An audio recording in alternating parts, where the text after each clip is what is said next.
Azul Flaoun, Anne-Sophie Swan. Donc bienvenue à toutes et à tous.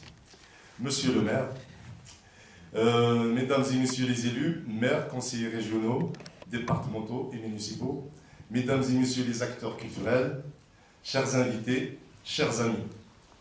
Je suis particulièrement heureux et fier, ainsi que mes collègues de l'association Hazard, de vous accueillir ici ce soir au Cinéma Union, lieu du 7e art, à l'occasion de l'ouverture de la 3e édition des Journées du film à Mazir, dite les JFA d'Ars-sur-Moselle. Je voudrais dans un premier temps remercier toute l'équipe du Cinéma Union, à sa tête l'infatigable justement, M. René Parmentier, pour leur dévouement sans faille, leur professionnalisme et leur implication dans ce projet des GFA. Un projet que nous avons donc lancé ensemble en 2015. Et vu le succès rencontré, il se tient désormais chaque année. Et il a tendance à devenir d'ailleurs un des événements culturels les plus attendus et les plus populaires de la région. L'un des plus populaires, pour être optimiste. Et cela, donc au-delà de la ville d'Ars-sur-Moselle. Cet événement vise certes à faire découvrir le cinéma à Mazir au public de notre région et à travers lui, la culture berbère en général. Mais il se veut être également un véritable carrefour de rencontres et d'échanges interculturels, favorisant la mixité sociale et le vivre ensemble. Il constitue aussi, il faut le rappeler, une réelle opportunité de mettre au devant de la scène la ville d'Ars-sur-Moselle et sa région. C'est parce que le cinéma représente un excellent moyen de médiation interculturelle et un haut lieu de rencontre entre différentes cultures que ce festival constitue une réelle occasion d'élargir nos horizons et de nous transporter dans un monde sans barrières ni préjugés. Nous croyons vraiment, au sein des deux associations, c'est-à-dire l'Union et l'association Hazard, que le cinéma a la capacité de sensibiliser positivement le public et que les films contribuent à l'éveil des consciences par les messages qu'ils véhiculent. L'organisation des Journées du film à Mazir peut de ce fait être considérée comme notre modeste contribution à faire évoluer les consciences et la société par la culture. Pour la 3e année consécutive, vous aurez l'occasion de découvrir un programme riche et éclectique.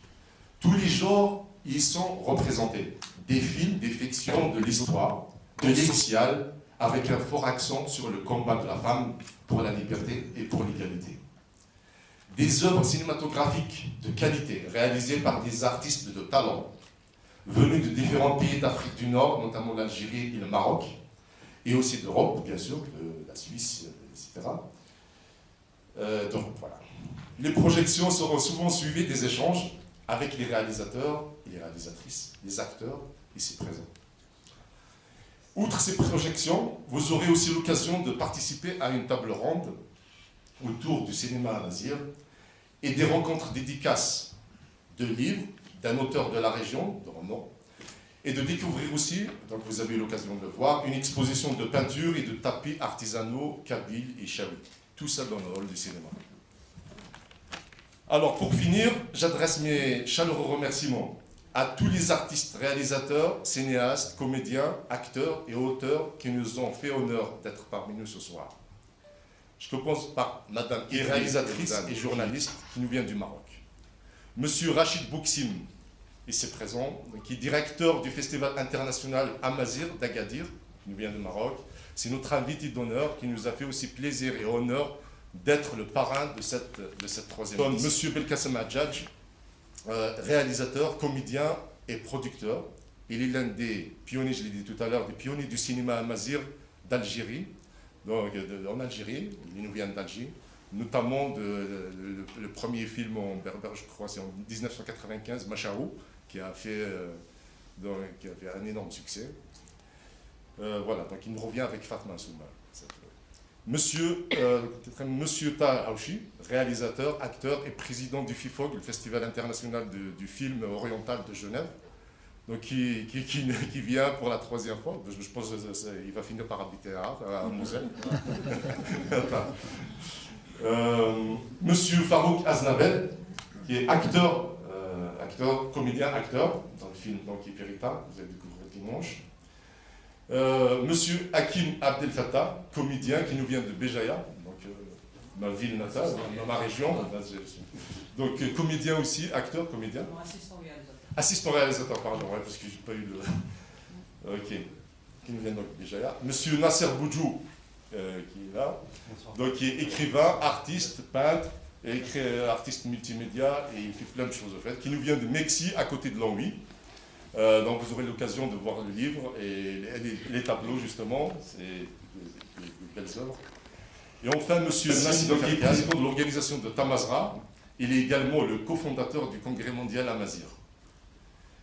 Nous avons par ailleurs été informés hier soir que la réalisatrice et comédienne Madame Rayana Obermeyer ne pouvait malheureusement pas être parmi nous ce soir pour des raisons de santé. Donc on s'excuse, des choses qui arrivent, malheureusement, elle ne peut pas voyager.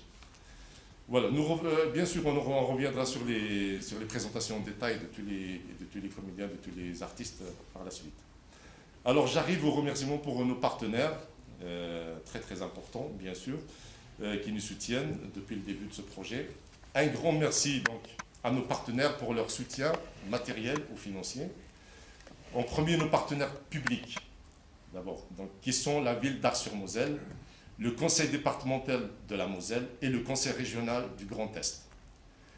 Nos partenaires privés et associatifs qui sont le Festival international du film Amazigh d'Agadir, donc le directeur est présent, le Festival du film oriental de Genève, international de Genève, les entreprises et les cosmétiques, la taverne arsoise et SD Auto, ainsi que le Crédit Mutuel, bien sûr, d'Ars-sur-Moselle. Je rappelle juste que le Crédit Mutuel d'Ars-sur-Moselle nous a permis cette année de participer à l'opération Lorraine Attitude du Cœur, qui nous a permis, qui nous a placé donc en premier, de gagner le premier titre de 2000 €. Je pense que c'est un geste généreux sans lequel peut-être la troisième édition là n'aurait pas eu lieu, s'il n'y avait pas les 2000 € là. Donc merci beaucoup. Enfin, mes remerciements les plus sincères s'adressent aux bénévoles de l'association Hasard qui ont travaillé d'arrache-pied depuis plusieurs mois pour que cet événement puisse se réaliser dans de bonnes conditions.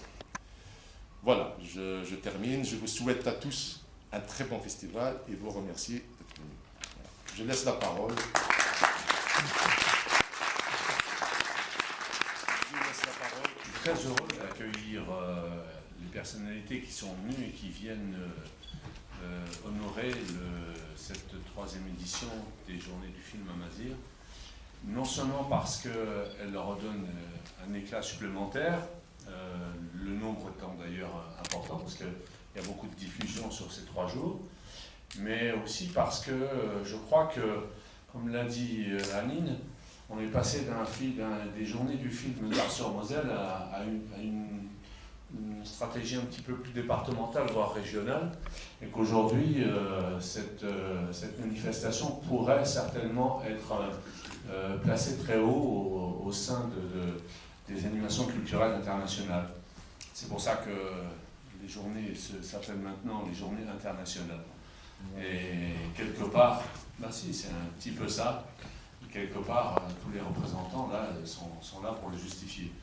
Moi, ce que je veux souligner, c'est que d'abord, le cinéma, pour vous parler de cet axe-là, le cinéma est un vecteur de communication et d'intégration sociale, comme l'a rappelé Anine, qui est sans conteste un plus à la fois pour notre ville, et je remercie évidemment le Cinéma Union, à la fois d'exister, de se battre pour continuer à exister. C'est un brassage social qui existe dans notre ville depuis plusieurs années, et ce brassage aujourd'hui, il est interculturel. C'est très important. D'un cinéma de ville où se mélangeaient les anciens, les jeunes, les hommes, les femmes, les cultures différentes d'un même pays, on arrive maintenant à avoir des intégrations beaucoup plus larges et à faire comprendre que l'être humain, il n'a qu'un seul avenir. Hein. Vous savez, on est bien proche du 11 novembre. Le 11 novembre, ça marque la fin de la guerre et ça marque la paix. Ça ne marque pas une victoire, ça marque pas, parce que les victoires, il n'y en a jamais. Hein. La vraie victoire, c'est la paix. Et aujourd'hui, ce festival a au moins une vocation première, c'est de démontrer qu'on peut vivre en paix, de s'échanger des façons de regarder la vie. Et j'espère qu'il y aura un grand nombre de personnes qui viendront constater que le regard des uns et des autres, que ce soit au Maroc, que ce soit en Algérie, que ce soit en France, en fait, c'est un regard d'être humain. Et que la première chose qui doit rester, c'est qu'on est tous des êtres humains, et pas autre chose. Et quand on a dit ça, en principe, les gens intelligents, je reviendrai sur ce mot-là, les gens intelligents devraient se dire, c'est pas la peine de se battre pour un bout de caillou, il faut se battre pour notre humanité. Et c'est pour ça que on doit avoir ce regard et on doit être beaucoup, être nombreux. Quelque part, je sais que c'est une ouverture et qu'une ouverture est toujours un peu plus difficile, forcément, parce que ça n'attire pas forcément les gens. Et la preuve, il y a un maire qui parle trop longtemps, donc ça doit les saouler. Mais par contre, c'est dans ces endroits-là qu'on voit les uns les autres. Et encore une fois, on en a besoin aujourd'hui. On en a besoin pour rester en paix. Vous savez, la paix, c'est fragile. Je vais le dire encore plus demain, mais la paix, c'est fragile. Voilà. En tout état de cause, non seulement je remercie les associations d'œuvrer, en particulier Hazard, sur ce domaine, je veux remercier aussi tous ceux qui regardent la vie autrement et qui viendront durant ces 3 jours. J'espère qu'ils viendront les plus nombreux possibles. Voilà. Bon festival, avec plein de bonnes choses, et je rassure tous ceux qui pourraient en douter. La ville d'Ars-sur-Moselle soutient ce festival. Elle le soutiendra autant qu'elle le peut. Évidemment, elle a sa taille, la ville d'Ars-sur-Moselle. J'ai indiqué à Anine qu'il fallait étendre maintenant la demande de soutien, parce que justement, il faut aller plus loin encore, beaucoup plus loin. Et on compte sur les gens qui viennent nous aider, ceux qui sont les réguliers, ceux qui viennent depuis plusieurs années, pour faire cette publicité, pour dire il se passe quelque chose en Moselle, à Ars-sur-Moselle, mais ça ne regarde pas Ars, ça regarde le monde entier. Vous voyez, je suis prétentieux presque, mais il faut l'être dans la vie. Quand on se bat pour des bonnes choses, il faut toujours être prétentieux. Merci. Merci bien. Je vais prendre votre dossier. Alors, Lorraine Atu du Cœur, c'est quoi? C'est une tirelire que le Crédit Mutuel fait. en mettant 50 centimes de côté dans une tirelire lors de chaque retrait de GAB de nos clients sociétaires. Guichet automatique. Hein, guichet automatique, GAB, guichet automatique. Et là, nous avons une répartition, je veux dire, après de prix, et nous avons sollicité l'association Hazard qui a monté un dossier et que nous avons défendu et qui a obtenu le premier prix. Et lors de la remise des prix, j'ai bien dit que nous étions une ville cosmopolite, que j'en étais native et que j'étais très heureuse, je veux dire, de défendre. Ça, c'était bien important. Je passe la parole à M. Noël. Merci. Je vais faire un plus court que M. le maire. Déjà, vous remercier beaucoup pour cette invitation. Et puis, vous dire que le Crédit Mutuel était plus que jamais à vos côtés pour vous accompagner. C'est vrai qu'on sent que ce festival prend de l'importance, on en entend parler de plus en plus. Il n'y a qu'à lire la presse pour se rendre compte qu'on en parle, et qu'on en parle beaucoup maintenant. Donc, bravo. Ce prix qui vous a été remis de par le Crédit Mutuel, vous devez d'abord vous en féliciter, parce que c'est vrai que le banquier va intervenir, lui, sur des aspects financiers, mais je veux dire, ce qu'on ne mesure pas, c'est tout le travail des bénévoles et tout ce qui est fait pour que ces journées existent. Et par rapport à cet aspect financier, je veux dire, quelquefois, c'est bien peu de choses. Donc si on peut apporter notre aide à travers ces prix, c'est avec grand plaisir qu'on accompagne, tout comme on accompagne le cinéma Union également. Donc je voulais souhaiter des belles journées, et puis souffler fort sur les voiles du festival pour qu'il aille encore très très loin. Voilà. Merci à tous. Je vous remercie au nom de l'association qui organise le festival du film Amazir chaque année à Agadir. Malheureusement, la 11e édition a été reportée pour fin mars. Ça va, plus reporter, oui. Ça va. 11e déjà, c'est bien. Ah oui, c'est pas facile. Oui, c'est pas facile. Je remercie aussi monsieur le patron du cinéma L'Oignon qui représente un petit peu la situation du cinéma Amazir, parce que depuis la création, le cinéma Amazir n'a pas eu la chance d'avoir ce que l'autre cinéma, je ne veux pas dire le cinéma arabe, mais de toute façon l'autre cinéma a eu de soutien et de plateforme. Le cinéma Amazir, grâce aux gens comme Belqasem Hadjaj, Azdin Madour, Bougarmouh et Bizgar, et Merniche, c'est grâce à eux que le cinéma Amazir a eu une grande place aujourd'hui au Maroc, en Algérie, en Tunisie et même en Libye. Et actuellement, il y a une grande vague de jeunes réalisateurs qui s'intéressent au cinéma Amazir au Grand Sahara ou bien au Sahel. Je vous remercie d'avoir invité le film Amazir du Maroc,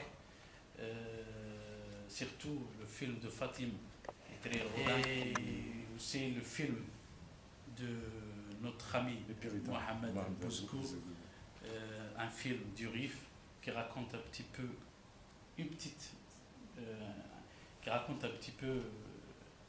il raconte pas toute l'histoire du Rif, mais il raconte un peu de l'histoire du Rif qui a été colonisé par l'espagnol. Merci de m'avoir invité en tant que parrain du festival. C'est pas facile, mais de toute façon, si nous avons choisi de défendre et de travailler sur la promotion et la projection du film Amazir dans le monde, on l'a fait parce qu'on aime et parce qu'on comprend qu'il y a des gens qui, la plupart des artistes, ne parlent pas, ils préfèrent que leurs œuvres parlent, comme notre ami l'artiste, elle fait l'œuvre, mais il faut encore des gens on a besoin des gens qui défendent nos œuvres. Le cinéma Amazir, il n'a pas assez de moyens pour s'exprimer. Si on voit des films, il y a toujours des commentaires qui disent le cinéma Amazir n'est pas assez bien, il n'est pas bon, mais de toute façon, c'est des autoproductions. On doit au moins, on doit l'encourager, Bien sûr. comme vous faites. Et merci pour la 3e édition des Journées du film Amazir ici à Ars-sur-Moselle. Et je remercie aussi le maire et les gens qui sont venus pour voir les films et pour soutenir cette initiative. Et merci. Merci beaucoup. Merci de l'invitation. Et malgré les programmes chargés que j'avais, donc je tenais absolument à être avec vous parce que je considère effectivement, comme il vient d'être dit, que le cinéma, il faut le faire et puis surtout, il faut le diffuser. Hein, c'est pas facile. C'est pas facile. Et il faut beaucoup pour ce genre de cinéma, beaucoup de mobilisation et d'abnégation et tout pour le soutenir. Il est important de soutenir ce genre de cinéma, pas seulement parce que je suis amazir moi-même, mais que je le fais, mais c'est parce que devant le rouleau compresseur de la mondialisation, de l'uniformisation des pensées, etc., il faut que l'humain reste, n'est-ce pas? Et l'humain, c'est cela, c'est les choses qui parlent au cœur, qui permet des rencontres de ce genre, hein, ce que ne permet plus le grand cinéma commercial. C'est fini, le grand cinéma commercial ne permet plus cela, il déshumanise. Et donc ce genre de rencontre, ce genre de cinéma, justement aussi parce qu'il reste, je veux dire, quand on parle du cinéma amazir, quand on le fait, mais c'est parce qu'on plonge au plus profond de quelque chose, entre guillemets, de local, c'est pas du tout péjoratif, de quelque chose de précis, on rentre dedans. Or, les grands penseurs ont toujours dit que c'est en plongeant au maximum dans les choses locales qu'on atteint l'universel. Ce n'est pas du tout en essayant de vendre des choses à l'échelle planétaire qu'on fait de l'universel. Là, on fait contre l'universel. Les choses dont la seule préoccupation est évidemment mercantile. Et donc, à chaque fois qu'il y a cela, et je rends hommage aussi au directeur de la salle de cinéma, aussi, pas seulement par rapport au cinéma amazir, mais pour que des cinémas de quartier existent encore une fois, devant cette déferlante du grand cinéma commercial, de cette chose aussi qui est les réseaux sociaux, qui est les trucs et tout, qui est quelque chose d'extrêmement, enfin à mes yeux, hein, d'extrêmement pernicieux sur le plan politique au sens large du terme, qui fait qu'on atomise les sociétés, que chacun est prisonnier dans son petit coin. Il est prisonnier, mais ceux qui détiennent les trucs, ont cette capacité. Les seuls qui ont la capacité d'échange, ce sont eux. Ils isolent les individus, mais en fait, ils en font ce qu'ils veulent après. Et donc, des lieux comme ça qui permettent des rencontres à l'échelle humaine doivent exister. On doit se battre pour qu'ils existent. Voilà. Bonne journée du festival. Plaisir de retrouver cette salle, de nouveaux visages. Ça fait plaisir d'avoir des banquiers qui soutiennent la culture. Merci. Merci à l'association. Et je vais vous plonger un peu, parce que les discours sont inspirés par les gens que nous croisons, qui nous inspirent. Et il y a Algérie 1995, le terrorisme imposait sa loi, des réalisateurs imposaient leur foi. Belracem Hadjad est venu présenter son film à Tizi Ouzou. J'étais jeune journaliste en freelance. Je courais derrière lui pour avoir un interview. Il était très modeste, il m'a vu, ce que justement nos gouvernants ne faisaient pas. Cette reconnaissance m'a amené justement à devenir critique, à fonder un festival, à faire des films. Je ne lui ai jamais dit ça, je profite de le dire publiquement. Merci Belracem. Et je rejoins tout le monde à l'idée que le cinéma, il ne s'agit pas seulement de se tenir ou de promouvoir la culture amazigh à travers le cinéma, mais c'est tout le regard humain, parce que le cinéma nous permet de nous rassembler, de partager des choses en commun, et c'est ce qui fait que le cinéma a traversé déjà un siècle.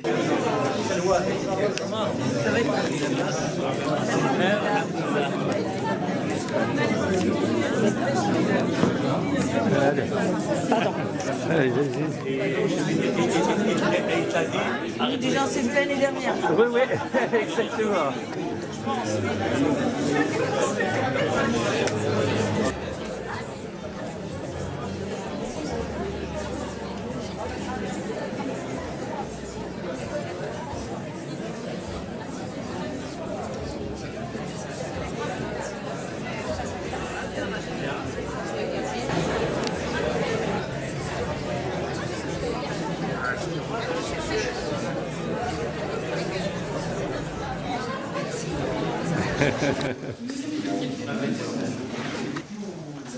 Et aujourd'hui, le monde a beaucoup changé. Nous sommes à l'ère de l'image.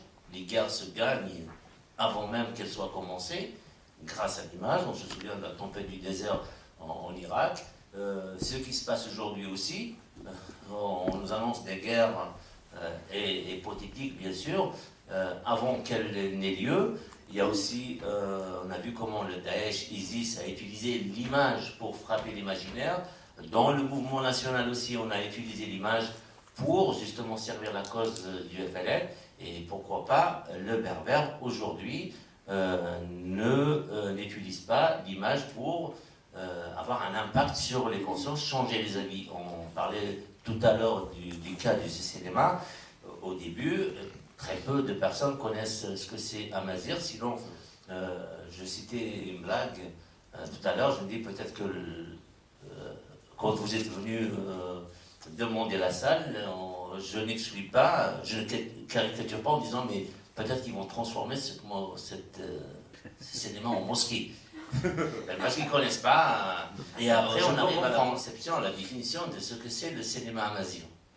Je ne sais pas, j'ai beaucoup réfléchi en disant que Omar Betlato, je l'imagine difficilement comme un film arabe. Parce que pour moi, le cinéma, le film n'est pas uniquement la langue. Oui. Il y a le symbolisme, il y a le cadrage, il y a la sensibilité. Je peux filmer en Suède une histoire complètement suédoise où il n'y a aucune trace visible comme ça du berbère, mais le cinéma c'est avant tout une sensibilité.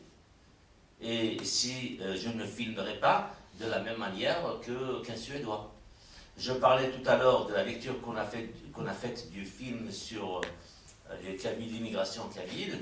Probablement, c'est ma sensibilité qui m'a poussé à désirer de mettre plus en valeur cette femme qui est restée profondément kabyle plutôt que l'autre qui s'est... On va rappeler que le langage cinématographique est né en Occident et que nous l'avons appris ici de la manière avec laquelle il a été formaté.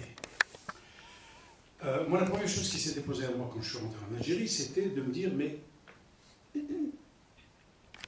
comment est-ce que je peux imaginer de faire des films avec une façon qui soit la plus proche possible de ce qu'est notre culture, dont le vecteur essentiel, y compris jusqu'à maintenant, est l'oralité.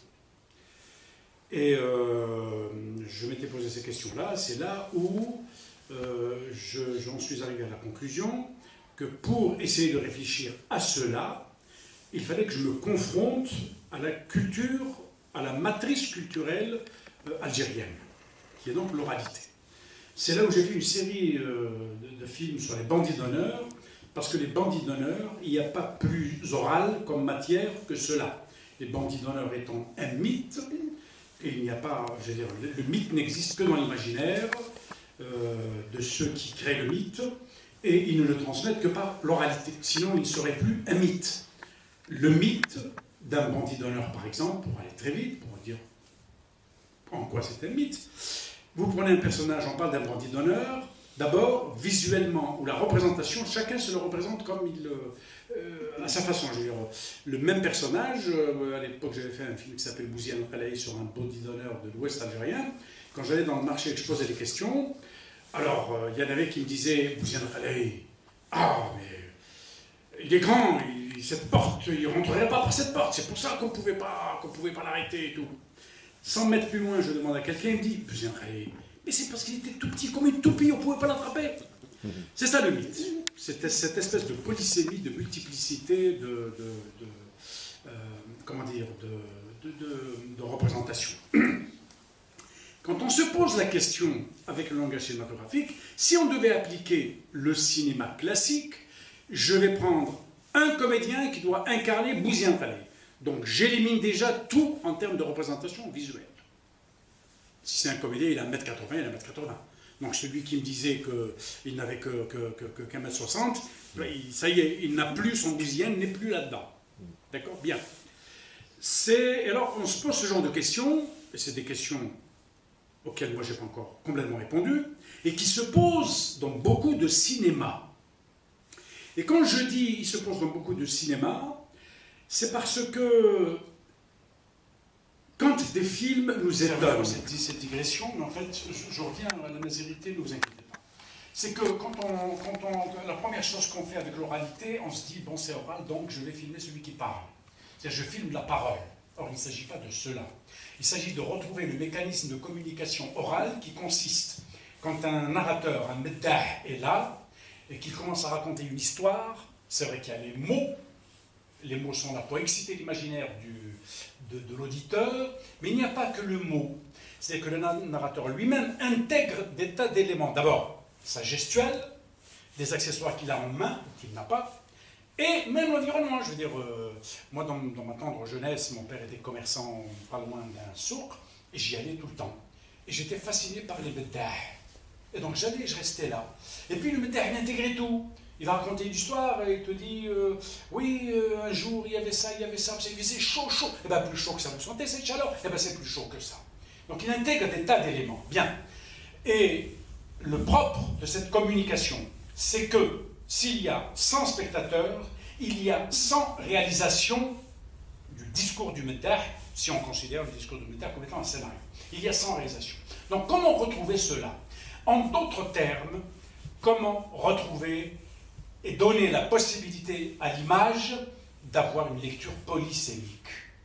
Et c'est là où on rejoint après, quand j'ai commencé à faire cette réflexion-là, dont d'ailleurs, au passage, j'avais fait une thèse de doctorat avec Jean Rouch, je commençais à réfléchir aux cinéastes qui deviennent des classiques, c'est-à-dire les cinéastes dont le cinéma ne vieillit pas.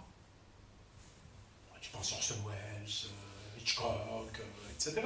Et quand tu réfléchis, eh bien, tous ces cinéastes-là, d'une certaine manière, trouvent une façon de faire du cinéma qui, au lieu de mettre en congé l'imaginaire, ce qui est propre du cinéma commercial, le cinéma commercial ne te demande pas de... Sinon, il te donne à consommer. Et d'ailleurs, il te donne un flot d'images et de sons qui ne laisse même pas le temps à ton imaginaire de réagir. Tandis que le cinéma de création, c'est tout à fait l'inverse. Et alors, ça va du cinéma de Hitchcock, par exemple. Vous savez que Hitchcock, il vous fait un plan, d'accord? Il y a eux qui sont dans l'avant-plan, on a l'impression que ce sont eux les trucs, l'essentiel de l'image, de ce plan. Mais il y a quelque chose qui se passe derrière, mais qu'on ne voit pas très bien. Et qu'on ne voit pas très bien parce que c'est voulu par Hitchcock. On ne voit pas très bien. Il attire notre attention sans attirer notre attention. Et puis, l'histoire suit son cours. Et plus tard, il se révélera que ce qui se passait là-bas était important pour le dénouement. Et du coup, ton imaginaire commence à travailler. Vous prenez Antonioni.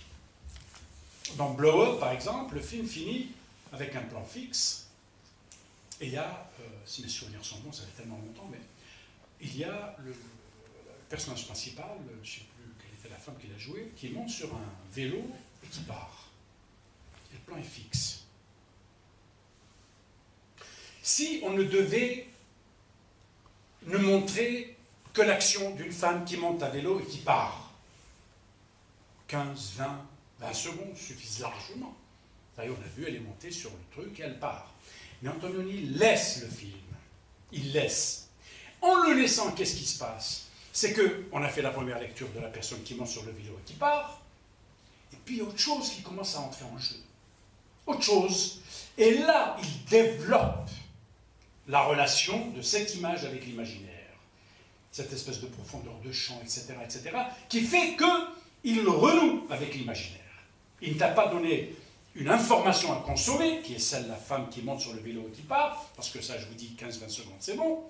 Mais quand il le laisse, il fait une composition du cadre de travail, c'est-à-dire les paramètres de production du sens de l'image, il les met à l'œuvre, et quand ils se combinent, ils invitent l'imaginaire du spectateur à travailler.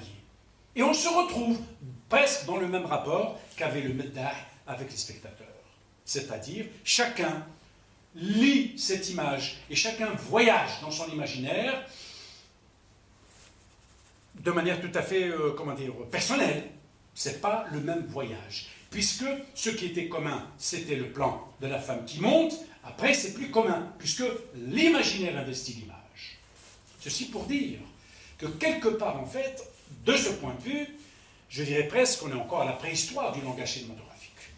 Il y a encore beaucoup de choses à faire. Bon, je ne vais pas rentrer là-dedans. Pour revenir au cinéma Amazir, en quoi est-ce que le cinéma Amazir, comment dire, voilà, son implication, son apport, bon. Alors, de manière primaire, je dirais, hein, l'apparition des premiers films berbères ont déjà, notamment aux yeux de la jeune génération, revalorisé le verbe berbère et revaloriser la langue, parce que les gens se sont dit on peut faire des films avec cette langue. Ah, et des films qui sortent dans les salles. Ah, donc de ce point de vue-là, d'un point de vue, je dirais, primaire, ça a joué ce rôle, et c'est important.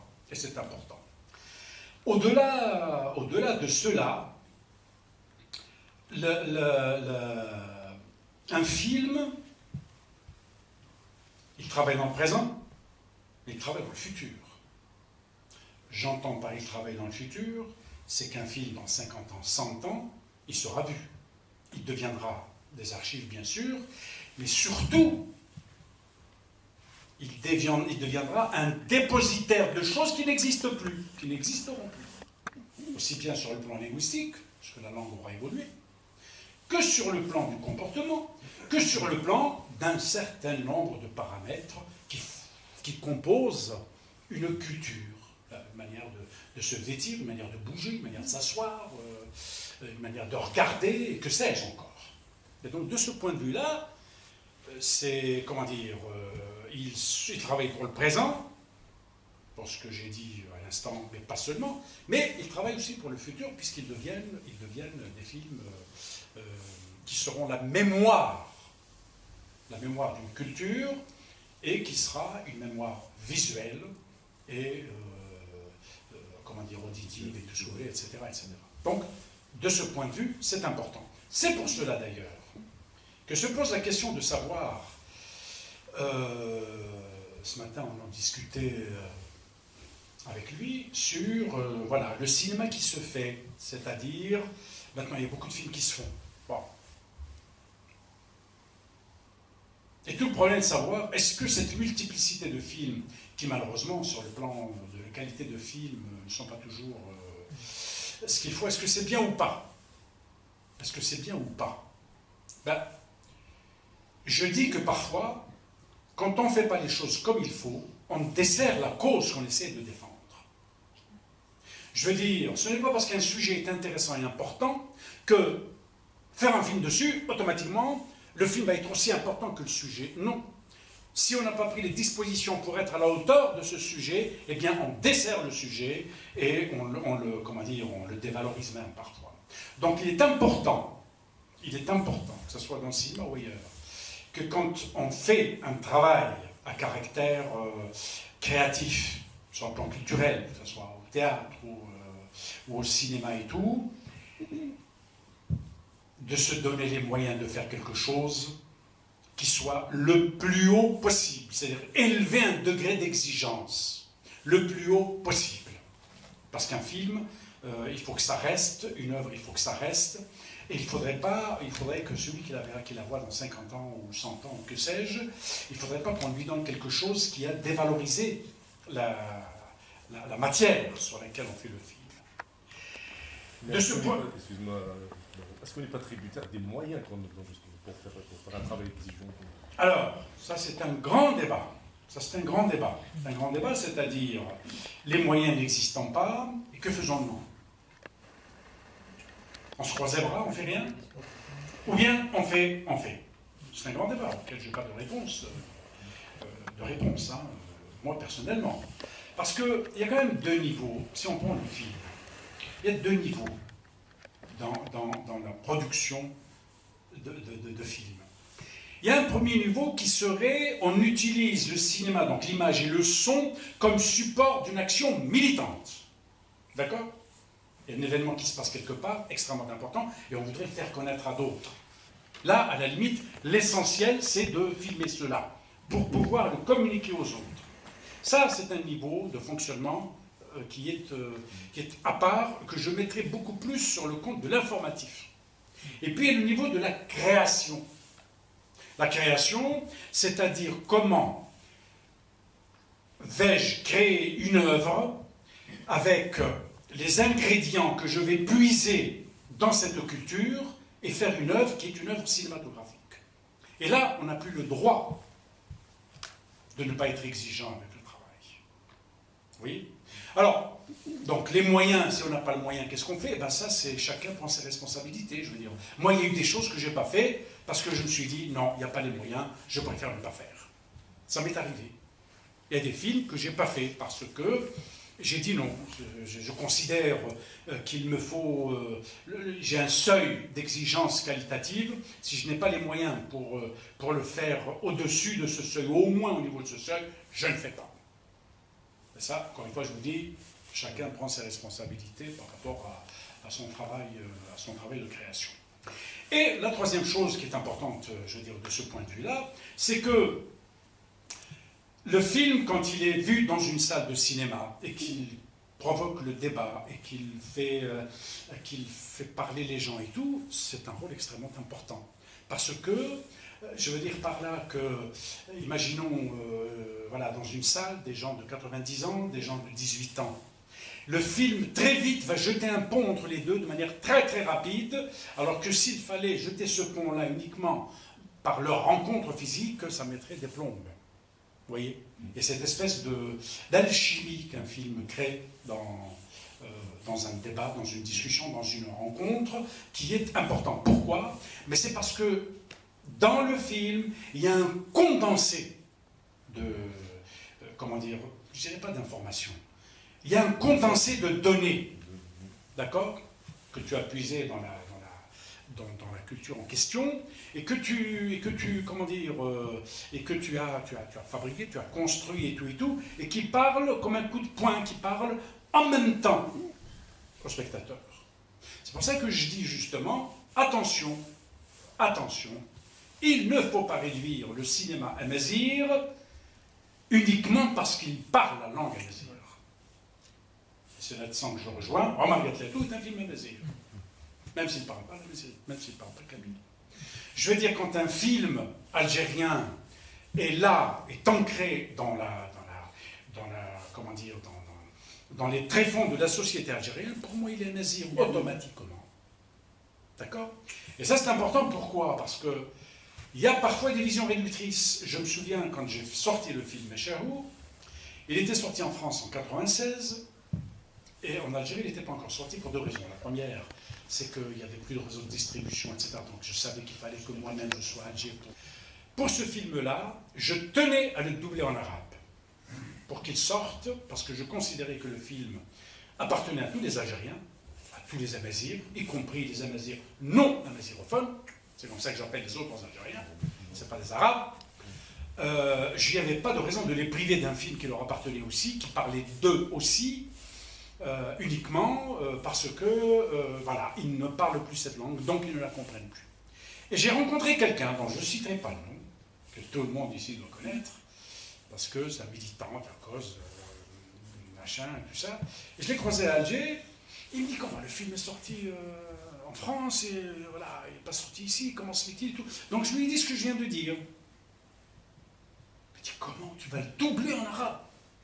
Pourquoi? Eux, ils ont doublé tous les films arabes en kabyle. Alors là, je ne lui ai plus rien dit, parce qu'il n'y avait plus, comment dire, il n'y avait plus de dialogue possible.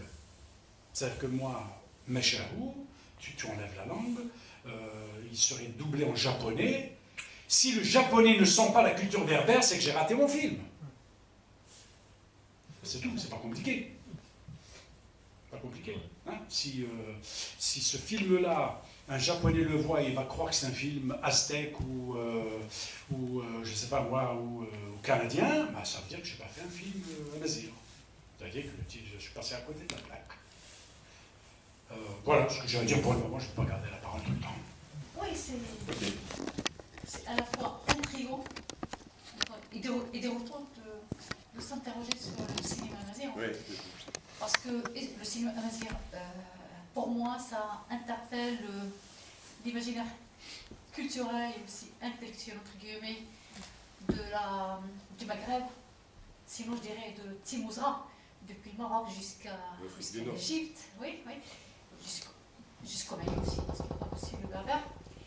Bon, est-ce que c'est le cinéma amazigh, c'est-à-dire c'est tout film qui parle la langue amazigh est considéré comme un film amazigh, c'est le cinéma amazigh tout. Alors, moi je pense que le problème de la langue, c'est un problème qui est superficiel, sinon on va tomber dans la question comme l'histoire de la littérature maghrébine. C'est quoi la littérature maghrébine? Est-ce que c'est la littérature des gens du Maghreb, d'expression française, ou parce que ça traite le côté culturel, ethnographique de la culture, de la culture marocaine ou algérienne ou tunisienne? Moi je pense que le cinéma amazigh c'est beaucoup plus profond que ça en fait. Parce que déjà être amazigh c'est une façon d'être. C'est toute une philosophie, c'est tout notre imaginaire ancestral qui est interrogé à travers les films. Moi je pense que, je sais pas, parce que même rien que les paysages dans nos montagnes et tout, ils ont cette spécificité qui est carrément amazigh. Moi je pense que la lumière et les berbères, je m'excuse de m'exprimer ainsi, et la lumière, la nature, ces couleurs impressionnistes qu'on a en automne, le geste auguste des moissonneurs ou bien des gens qui sèment leur blé et tout, le chant, le portrait, la façon de marcher et tout, tout ça, ça fait partie. C'est un amazigh, le cinéma amazigh, enfin c'est un concentré de sentiments. Il y a le sentiment de cette intelligence de cœur, enfin qui fait qu'on est bon, gentil, il y a cet élan d'altérité vers l'autre et tout.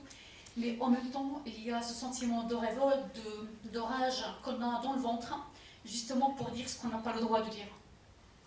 Bon, et donc, je vois des films, alors pour le cinéma amazigh, je sais pas, la plupart des films moi, que j'ai vus et tout, je dirais malheureusement, il n'y a pas de militantisme, c'est surtout des sujets ethnographiques ou socioculturels. Est-ce que c'est un problème de censure? Est-ce que c'est un problème de dire aux autres non, ne vous inquiétez pas, moi je suis là dans mon coin, je ne ferai pas bouger des choses, je ferai des images et je ferai véhiculer des conceptions, des idées qui vont vous plaire? Parce que déjà, rien que le fait parfois de faire un film amazigh et dire moi c'est mon film et amazigh n'est pas arabe, moi carrément je vois qu'il y a une vraie dichotomie, je m'excuse de m'exprimer ainsi, entre le cinéma amazigh et le cinéma arabe, ou je dirais même pas arabophone, mais je dirais arabe. Parce que c'est deux cultures qui sont différentes. Au niveau linguistique c'est différent, parce que rien que les phonèmes qu'on a dans la langue, le se, che, ij, illa, ija et tout, c'est très varié, c'est très riche et tout. Au niveau des contes, il y a une grande sensibilité, il y a une profondeur, il y a de l'image. C'est pour ça moi je me demande, l'image n'est pas née avec le cinéma ni avec le film, elle est née déjà dans Tsamawait, les chants que les moissonneuses moissonnaient au Gaï Bouchran, quand elles cherchaient le bois dans les forêts et tout. Il n'y a rien que le chant et l'imagé, rien que les différentes intonations qu'on prend un chant, en crescendo ou je ne sais pas quoi, les chants qu'on a, on a d'agio, bien on a les grands, c'est imagé, c'est plein d'images, c'est plein de... Voilà. Je ne sais pas qu'est-ce que je vais dire aussi. Au niveau des sujets, oui. Pardon, qu'est-ce que tu appelles le cinéma au Maghreb ou... Oui, non, je dis enfin qu'il y a une différence entre le cinéma arabe et le cinéma berbère. Même si on parle de cinéma, par exemple, maghrébin. Le cinéma arabe, vous parlez par exemple au Maghreb. Oui. Il y a ce que vous considérez comme cinéma arabe, il y a le cinéma amazigh. Oui. Pour moi, j'ai utilisé le mot dichotomie pour montrer une fois qu'il n'y a pas de frontière. C'est pas. Il y a une frontière spatiale. Non, c'est pas uniquement au niveau de la langue.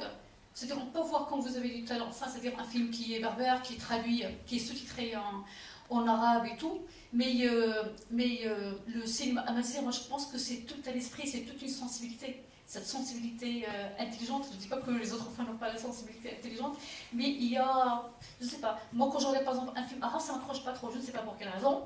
D'ailleurs, à l'époque, c'est-à-dire avant de faire les films, j'étais critique de cinéma, et on l'a souvent soulevé, cette question-là, justement, sur le problème, c'est-à-dire sur le plan de la réception. Pourquoi le public a du mal à adhérer au cinéma maghrébin en général? Ça, c'était une grande question, en fait. Mais je pense qu'il y a une bonne réception. C'est-à-dire, une fois qu'il y a un vrai fiasco de communication entre l'œuvre et le public. Ça adhère pas. Et par contre, pour le film Barbare, les gens arrivent à adhérer. Et j'ai jamais compris pour quelle raison, en fait. Si quelqu'un peut m'aider, pour quelle raison? C'est-à-dire pas que le cinéma marocain, le cinéma, c'est-à-dire en langue barbare, il y a une adhésion du public. Hein. Il y a, il y a un feedback au niveau des échanges et tout. Mais pour le cinéma arabe, il y a un vrai fiasco de communication, en fait. Mais par quel moyen vous savez qu'ils adhèrent ou ils adhèrent pas? Ben, ils adhèrent parce qu'il y a des... le public, c'est-à-dire pendant les conférences, pendant les débats et tout, enfin qu'ils ne se retrouvent pas dans ces films-là. Alors pour les films berbères, il y a une adhésion. À quoi elle est due justement? Je ne sais pas. Est-ce que c'est...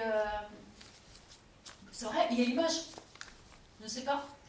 Peut-être pas que les paysages en montagne berbères sont différents des autres. Et moi, je pense que c'est le problème de la langue. Je ne sais pas, moi, je ne connais pas trop bien la langue arabe. Je suis vraiment médiocre. Mais pour le berbère, moi, je pense que, par exemple, pour les comédies et tout, il y a cette... comment dire, il y a cette facilité de communiquer. Elles sont elles-mêmes. C'est-à-dire, enfin, ce n'est pas des personnages qui font semblant de jouer ou bien qui font mine de jouer. Hein. Par exemple, c'est des femmes qui sont très spontanées, c'est des personnes enfin, qui sont très spontanées, je pense l'avoir vu, des gens spontanés et tout, qui s'expriment carrément, qui disent enfin ce qu'ils pensent et tout, alors que dans la langue arabe, moi j'ai l'impression que les gens essaient de parler l'arabe officiel, je crois. C'était pour cette raison-là, c'est enfin qu'on n'appuyait pas cette... je sais pas. Spontanéité dans le... Oui, il n'y a pas de spontanéité dans le message, oui. C'est comme si vous obligez quelqu'un à parler une langue qu'ils ne comprennent pas, qu'ils ne sentent pas. Il y a le côté académique qui bloque peut-être un peu, oui. alors que la langue populaire... Voilà, oui, justement, oui. Oui, au niveau de l'expression, ouais. Oui, c'est-à-dire que, par exemple, dans le scénario, voilà, il faut utiliser tel mot au lieu de l'autre pour que les gens... Ce qui fait quand le comédien, par exemple... justement, il n'intègre pas le mot, il ne fait que le dire, que le jouer et tout, ce qui fait que ça sent c'est un peu superficiel, voilà ce que je veux dire. Ça manque de profondeur, vraiment. Ça manque vraiment de profondeur. Alors qu'il y a des émissions documentaires qui sont passées, par exemple, sur les chaînes marocaines, à Moudou et tout, les gens se retrouvent dans l'image, dans le chant, dans les... voilà. Ouais, on va essayer de... C'est bon? Ouais. Je reviens en fait. C'était peut-être qu'il a quelque chose. On parle plutôt de feeling que d'adhésion. Oui, il n'y a pas ce feeling justement. Et quand on n'aime pas par exemple un film, on reste, je sais pas, il n'y a pas de réaction. Parce que généralement, moi, je sais pas, moi je trouve, je sais pas, très important de s'interroger sur la réception d'un film. C'est très important. Par exemple, quand je fais un film, je le fais, mais une fois qu'il est produit, qu'il est distribué et tout, je dois oublier enfin qu'il va partir. C'est une fois que je dois laisser le libre choix, la multi-interprétation au public, de le percevoir, de le recevoir, de le sentir enfin comme il veut. Mais quand le film ne passe pas, c'est-à-dire que les gens désertent la salle parce qu'ils ont trouvé que c'est pas intéressant, il n'est pas accrochant et tout, c'est que quelque part j'ai raté ce que je vais faire. Oui. Et justement, c'est une grande question parce que pour le cinéma maghrébin, qu'est-ce qui fait que le cinéma a du mal à conquérir les espaces étrangers? Le problème de la majorité, le problème même y compris dans la langue. En Maroc, un pays comme l'Algérie, parce que le Maroc c'est un peu compliqué, c'est un peu différent. En Algérie, par exemple, l'arabe, il y a deux langues complètement différentes. Il y a la langue du pouvoir, dites la langue classique, dites la langue littéraire, et il y a la langue du vécu. Et Mamri disait, Mamri donc est un grand penseur algérien, Al-Azir et tout, quelqu'un dont le travail est un véritable socle pour la mazérité, disait du parler, du vécu, de l'arabe vécu, il disait, ben, en fait, dans la construction et tout, en fait c'est de la mazir, mais on a mis des mots arabes. La construction de la phrase, le sens, la dynamique du parler était berbère. Bon, mais avec le temps et tout, des mots berbères ont été mis dessus. Des mots, pardon, arabes ont été mis dessus. Oui. Et ça, moi j'ai travaillé à la télévision algérienne pendant un certain nombre d'années quand je suis rentré. Et à l'époque, surtout dans les années 80, en Algérie, vous savez que le problème de la langue est profondément politique. Parce que les gens qui ont pris le pouvoir en 62 voulaient absolument marginaliser pas leurs adversaires, mais les autres composantes politiques, qui avaient plus de légitimité politique qu'eux. Eux, ils avaient une seule légitimité qui était les armes, et ils voulaient se donner une deuxième légitimité qui était une légitimité linguistique. D'où ils ont dit l'Algérie est arabe, etc., etc., etc., avec l'aide évidemment du Caire à l'époque et tout. Et donc, ils ont provoqué une arabisation, mais à forcer, et l'arabe était instrumentalisé pour éjecter les gens qui ne maîtrisaient pas cet arabe-là, leur arabe. Et du coup donc, les gens qui étaient francophones, et qui politiquement étaient des démocrates et tout, et qui sur le plan professionnel étaient quand même des gens, mais qui n'adhéraient pas à leur vision politique, eh ben, c'était une manière extrêmement pernicieuse de les mettre de côté. Et de ce point de vue-là, je vous dis deux anecdotes que moi j'ai vécues. La première, c'est que pendant un certain temps, j'ai enseigné à l'Institut des sciences de la communication en Algérie, justement pour m'arabiser, disant « Attends, ils veulent nous écarter parce qu'on ne maîtrise pas l'arabe, eh bien, on va... » Et donc, je me suis obligé à enseigner, parce qu'il fallait enseigner en arabe, et donc j'ai enseigné. Et j'avais toujours des problèmes, quand je me retrouvais dans les conseils de profs, à suivre un peu la discussion de mes collègues qui, eux, étaient arabophones, etc., etc. Et puis un beau jour, il y avait un colloque international d'anthropologie visuelle, dans lequel était impliqué le Jean Rouge dont je parlais tout à l'heure, qui se déroulait à Alexandrie. Et Rouge voulait absolument que j'aille faire une communication sur mon travail. Puis je dis, écoute, Jean, pas le Caire, s'il te plaît, parce que je ne maîtrise pas bien l'arabe, comme je viens d'Algérie, ça va pas... Il m'a dit, non, tu viens. Et donc j'y vais. Le hasard des programmes de vol ont fait que je suis arrivé 24 heures avant le truc. Et je me suis retrouvé dans une espèce de résidence où on était logé avec un enseignant syrien, un professeur syrien, un professeur irakien. Et comme on était les seuls dans la résidence, putain, je vais taper pendant 24 heures, qu'est-ce que ça va être? Bon, il fallait dîner avec eux, etc., etc. Première soirée, je dîne avec eux, à ma grande surprise.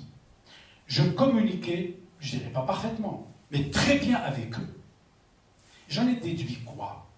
J'en ai déduit, passez-moi le terme, que ces enculés de collègues à l'université d'Alger, ils inventaient un langage aussi tarabiscornu que possible pour nous, les francophones, pour nous éjecter, pour nous complexer. Première anecdote. Deuxième anecdote, quand j'étais à la télévision, et que donc je travaillais sur cette bandit d'honneur, j'ai fait un film à l'ouest de l'Algérie, et je suis allé interviewer les paysans, donc des Amazirs, qui ne parlent plus la langue, mais qui sont algériens, qui sont là, qui sont des gens qui sont enracinés dans ces montagnes, donc c'est obligatoirement des Amazirs. Et donc, je les ai fait parler sur ce bandit d'honneur et tout, et après, il fallait un texte un peu, une espèce de commentaire qui devait faire un peu l'homogénéité de tout le film. Et j'ai dit, merde, dans quelle langue je vais faire ça? Et j'ai demandé à Alloula. Abdelkader Alloula est un dramaturge algérien qui faisait un très gros travail sur la langue du théâtre et donc sur la langue pour trouver un parler algérien. Hein, d'accord? Et donc, il a écouté le film, il a vu et tout, et donc il a écrit un commentaire très beau dans l'arabe, donc algérien. Quand la direction de la télévision l'a visionné, il m'a dit, monsieur Hadjaj, comment? Nous, on fait tous les efforts pour élever le niveau du public algérien et tout, pour la maîtrise de l'arabe et tout, et vous nous ramenez un truc là. la langue de la rue, etc., etc., etc. Il m'a dit, bon, mais comme le film est intéressant, allez-vous refaire le commentaire en arabe littéraire? Je dis, moi, je ne refais rien du tout. Moi, je refais, c'est votre film, c'est vous qui l'avez financé, vous pouvez en faire ce que vous voulez. Moi, mon film, le voici. Vous voulez faire votre commentaire, faites ce que vous voulez. Bon. Entre-temps, je me suis battu quand même. Hein, et finalement, au bout de 4-5 mois, quand même, où le film n'était pas passé, voilà qu'il le diffuse. D'accord? Et il le diffuse dans une émission qui était très populaire à l'époque de Djaoui, Téléciné Club. Donc on diffusait le film, puis après il y avait un débat avec le réalisateur, etc., etc. Et juste après, la semaine qui a suivi, je suis retourné dans la région où j'ai filmé. Eh bien, les gens sont venus m'embrasser. En fait, ils m'exprimaient avec leurs mots que pour une fois, ils se reconnaissaient dans un produit de la télévision. Parce qu'ils retrouvaient leur sonorité, ils retrouvaient leur langue, etc., etc. D'accord? Donc, ce problème de la langue, il n'y a pas l'arabe. Il y a l'arabe, qui est l'arabe du Moyen-Orient et tout, qui, en Algérie, a été instrumentalisé par le pouvoir, ça c'est connu, et puis l'arabe, qui était une rencontre de la langue amazigh avec les mots arabes, parce que dans la plaine, vous savez comment ça se passe pour les langues, hein, dans le marché et tout, c'est la langue du dominant qui petit à petit grignote, mais dans le pensée de cette langue-là, elle était amazigh. Vous voyez? Donc pour moi, quand on parlait de Omar Guetletou, ou bien de films algériens qui parlent cette langue, ils y adhèrent. D'ailleurs, à la télévision, il y a des gens qui ont voulu faire des feuilletons en arabe classique. En arabe, eh ben, ça n'avait jamais de succès. Par contre, des séries et tout qui parlent l'algérien, que les gens parlent quotidiennement et tout, les gens adhèrent. Voilà. Donc il faut bien faire cette distinction-là. Et nous, évidemment, la langue qu'on doit utiliser, c'est obligatoirement la langue du vécu. La langue du cinéma, c'est une langue de vécu. On ne peut pas prendre une langue, je ne sais pas comment, et en faire des dialogues. C'est pas possible. Les dialoguistes, y compris en France, la force d'un dialoguiste, c'est de retrouver des formules, c'est de trouver des mots, c'est de retrouver des constructions de phrases qui, tout de suite, font mouche auprès du public parce que le public va se retrouver dedans. Je voudrais bien apporter par rapport à votre témoignage qui est malheureusement et cruellement vrai, c'est que je suis aussi consternée que vous que les Marocains qui vivent en France, ou bien en Belgique, ou bien en Europe en général, n'ont rien à voir avec les Marocains qu'on a en Maroc. Oui, je suis désolée enfin de répondre dans ces termes-là. Pourquoi? Parce que quand je me promène par exemple ici en France, quand je viens pour travailler et tout, eh bien je vois plus de femmes qui portent leur cas qu'au Maroc. Voilà. J'ai vu même des policiers, quand on est là, en voyage, enfin sur la route et tout, demander par exemple à une femme enfin de retirer carrément c'est-à-dire le burqa. Oui, quand on les croise et tout. Donc, moi je pense enfin que les musulmans au Maroc sont très très ouverts. C'est des gens qui font, comment dire, ils ont le sens de la convivialité, des fêtes, voilà. Je suis enseignante, j'ai dans ma classe enfin des filles qui arrivent avec des mini-jupes, avec des décolletés et tout. Donc, moi je trouve que les Marocaines au Maroc sont plus ouvertes que les femmes qui sont ici. Pourquoi? Parce qu'elles vivent entre elles, pas français alors qu'elles vivent en France, et qui sont vraiment bernées et qui s'habillent même comme mes grands-mères à l'époque du roi Mohamed V. Oui, oui. Vraiment, ils sont... Voilà. Oui. Au Maroc, il y a des femmes qui sont très très ouvertes, des femmes médecins, ingénieurs et tout. C'est... Ouais, voilà. Le roi même, le roi lui-même, il a épousé une femme informaticienne, ingénieure informaticienne. Donc voilà. Donc, moi, je ne comprends pas... Est-ce que c'est le fait qu'ils soient formés, enfin, pardon, que ces femmes-là, c'est-à-dire en France, ou bien en Europe en général, soient enfermées dans un espace communautaire et qui fait que il y a des idéologies, il y a, c'est-à-dire l'emprise de l'obscurantisme et de la religion. Ça, c'est une grande question. Voilà. Ça appelle au problème de l'intégration. Est-ce qu'il y a vraiment intégration ou pas? Je ne sais pas. Voilà, vraiment. Parce qu'en fait, c'était un problème qui m'avait sollicité dans le temps. C'était au festival primaire, quand le film est passé là-bas, et je me suis dit, mais qu'est-ce qui s'est passé au juste? Parce que moi, je me rappelle très bien, j'étais là en France en 1994, j'ai enseigné au collège Oradour, puis au lycée technique à Clermont, Et à l'époque, les gens, les Maghrébins étaient des gens ouverts. Des gens ouverts. J'avais des filles dans ma classe qui étaient des filles très ouvertes, des filles qui rêvent, c'est-à-dire qui épousent les valeurs de la laïcité, de la République et tout. C'est des femmes qui rêvent d'avenir grandiose. Et là, qu'est-ce qui a basculé? Qu'est-ce qui s'est passé? Et à quel moment on peut parler vraiment de ce basculement, entre guillemets, dans l'horreur, dans l'incompréhension? À quel moment il y avait la rupture? Et c'était dû à quoi, justement? Justement, vous vous êtes posé la question avant que je vous la pose moi-même. Effectivement, aujourd'hui, la problématique de ce basculement, il faut la situer dans le temps. Qu'est-ce qui s'est passé et quand? C'est la question qui se pose. Et pourquoi, effectivement? Alors, moi, il m'est arrivé, il y a des années de ça, je participais à des réunions au niveau des municipalités, tout ce qui s'ensuit. Je disais toujours, un être qui est normalement constitué ne va pas accepter une situation de non-statut. Est-ce que finalement, ces communautés, justement, qui se sont reconverties de la sorte, est-ce qu'à un moment, ils ne se sont pas dit, finalement, puisque nous n'avons pas de statut dans ce pays, dans ces pays d'accueil, et qu'en face, il y a d'autres courants qui nous proposent un statut, donc le basculement s'opère. Je ne sais pas, c'est une interrogation, donc je me pose cette question. Et ce qu'il y a ce que je ferai remarquer dans ce genre de manifestations, comme ces journées-là, etc., on aurait aimé voir donc des gens, des cinéastes, je ne sais pas quoi, travailler sur cette matière de ces populations d'Afrique du Nord qui sont là et leur situation actuelle. Effectivement, quand Karima, quand elle parlait de Hamboro, elle m'a dit, les enfants, dès qu'ils terminent leur cours, ils vont directement à la mosquée faire donc des trucs. C'est systématique, donc ils vont faire des cours de religion, de ceci, de cela.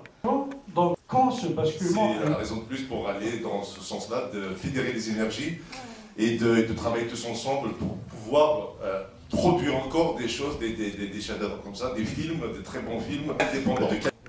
Donc Hanine Znati, Azuflek. Azuflek Yomazil, Ansoufisik. Tanwir.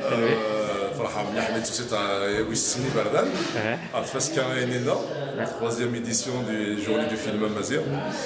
J'espère que tu reviendras pour la quatrième, la cinquième et ainsi de suite. تنمية تكون وين يعني ديجان نوفكا باش هذا دونك حنين زناتيك شدس لوي تدوك لا ازار إده كان فيلم اللي يناقينا أوسان نسالون Amazir. C'est la troisième édition des journées du film Amazir en Moselle. Plus exactement à Ars sur Moselle, il y a peut-être à côté, voilà, à côté de Metz. Voilà. Donc voilà, c'est la troisième édition, ça montre quand même que ça tient. Ça prend. Voilà. Ça devient sérieux, ça devient sérieux. J'espère. Voilà. Donc, Inard, les choses de la troisième édition, qui présentait la troisième édition à Guinée, les choses de la programmation, dans quel état d'esprit vous l'avez organisé, vous l'avez préparé? La troisième édition, on a commencé les préparatifs, ils ont commencé quand tu prépares un projet, avant les grandes vacances. Ouais.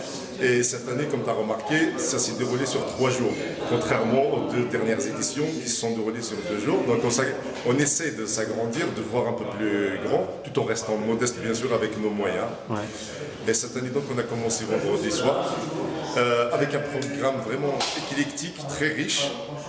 On a balayé du sud du Maroc jusqu'aux rives, bien sûr avec les films en passant par la Kabylie bien sûr, et du Chaoui, et un film et aussi un film un peu qui rend hommage à la femme et contre la femme, le combat de la femme, la résistance de la femme par rapport à l'intégrisme islamiste qui est réalisé par Rayana, ce qui est une Chaoui, c'est beaucoup de symboles aussi dans le film là, plus 3 courts-métrages. Donc il y avait 4 longs-métrages, 3 courts-métrages et 3 documentaires qui parlaient un peu de l'histoire, des problèmes sociétaux et bien sûr toujours mettre en avant la mazérité, les valeurs de la mazérité, à savoir la solidarité. Un film fort avec Fatma Souma, bien qu'il date d'il y a 3 ans ou 4 ans, mais quand même c'est symbolique, ça montre Fatma Souma, c'est notre Jeanne d'Arc, comme on dit, comment elle a tenu tête, mais à travers son combat, en fait, ce qu'on voulait montrer, c'est la dignité et la lutte de la femme kabyle, de la femme berbère en général, de la femme mazir, pour ses droits, contre la soumission, elle pourrait être l'égale de l'homme, contrairement à ce que nous présentent d'autres sociétés. Pour la préparation de cette édition, comme vous avez eu 2 éditions déjà, est-ce que ça vous a paru facile? Est-ce que c'était plutôt difficile? Les contacts avec les producteurs, avec les réalisateurs, comment les choses se sont déroulées?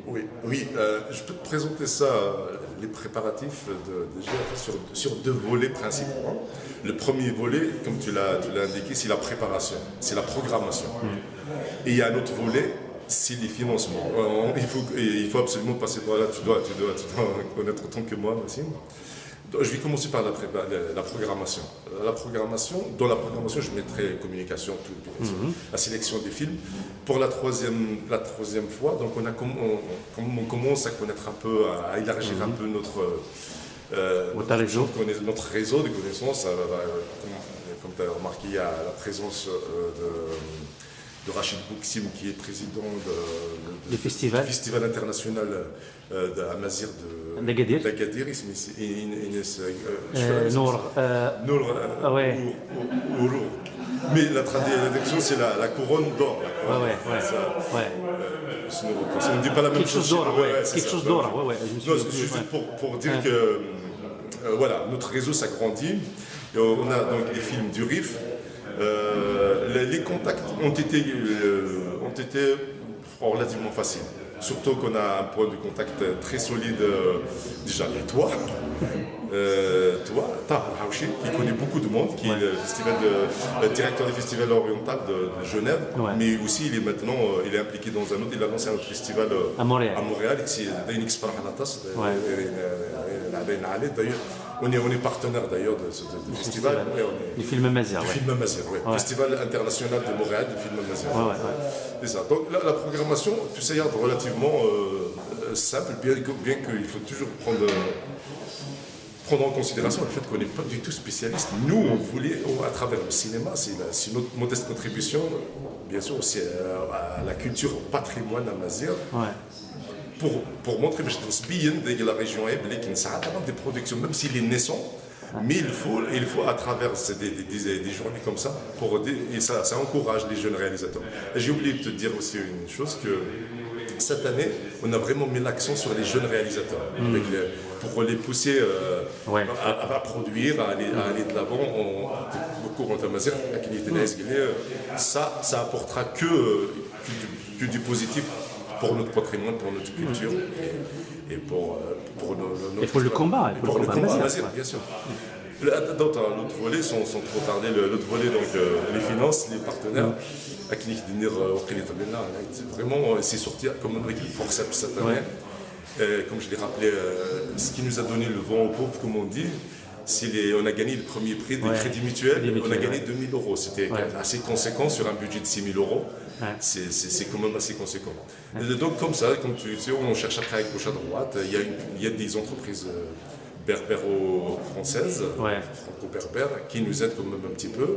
Il y a des petits commerçants ici aussi, à Taverne-Arsois, la mairie, il y a le conseil départemental, le conseil général un petit peu. Donc on arrive un peu à équilibrer le budget. Voilà, ça c'est un côté un peu, j'aime pas trop en parler, mais c'est un passage obligé. C'est un passage obligé. Est-ce que vous êtes adressé à des Berbères, à des Amazirs, à des Kabyles, qui sont un peu partout en France, pas seulement dans la région? Parce qu'il y a des entrepreneurs, il y a des Berbères, notamment des Kabyles, qui peuvent peut-être aider. Est-ce que vous vous êtes déjà adressé aux gens qui sont en région parisienne ou ailleurs pour soutenir les journées du film Amazir? Vous êtes à votre 14e édition.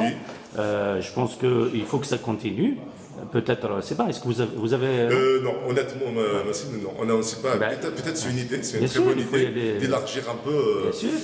C'est vrai, pour aller de l'avant, il ne faut pas rester recroquevillé sur toi-même. Je pense que quelqu'un qui est en région parisienne, un Kabyle qui est en région parisienne...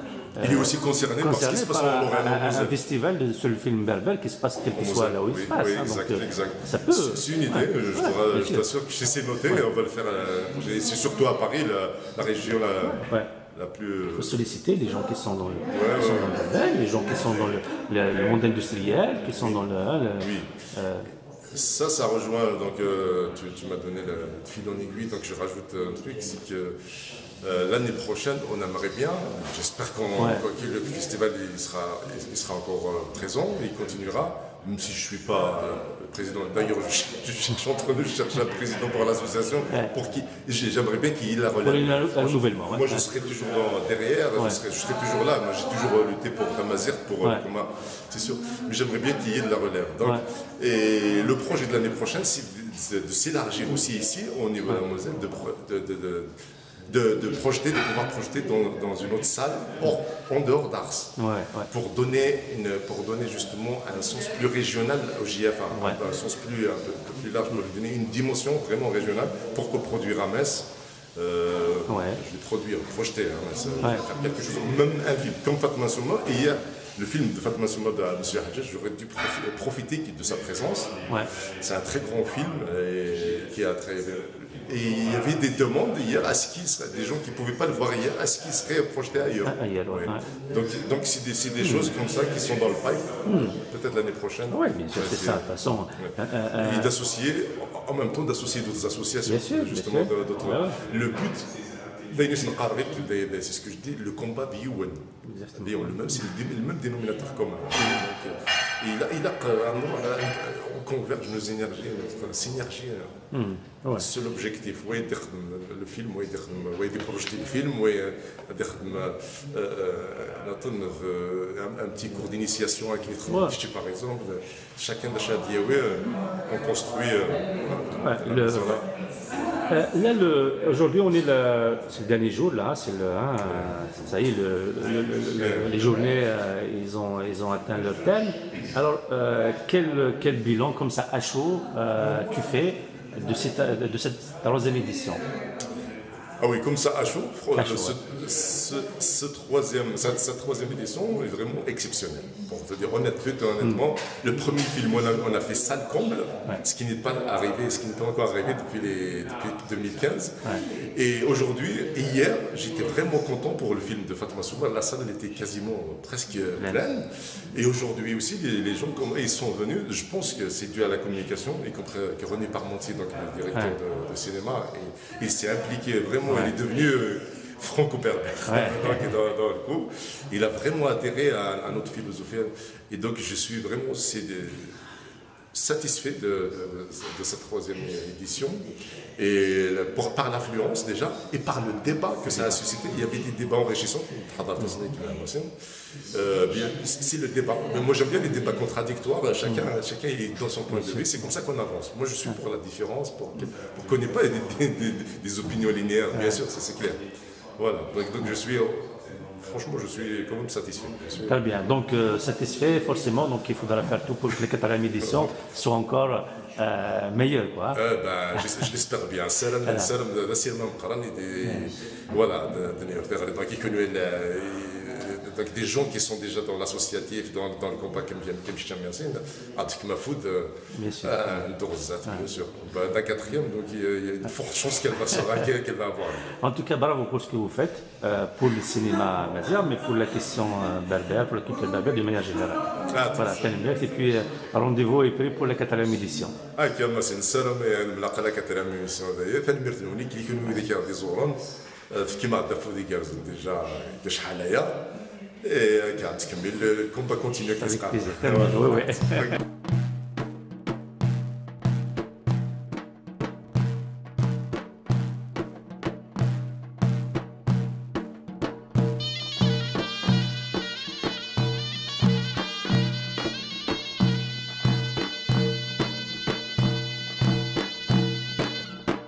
يعود بفوت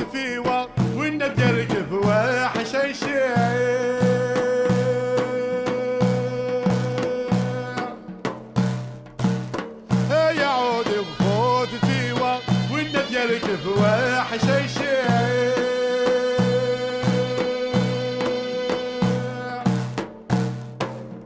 اركب زدي ذهبيا ترس زداتين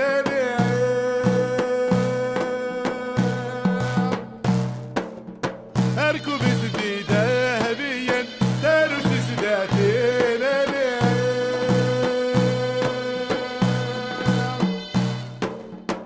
عشقك عشق بوجد يبدل غير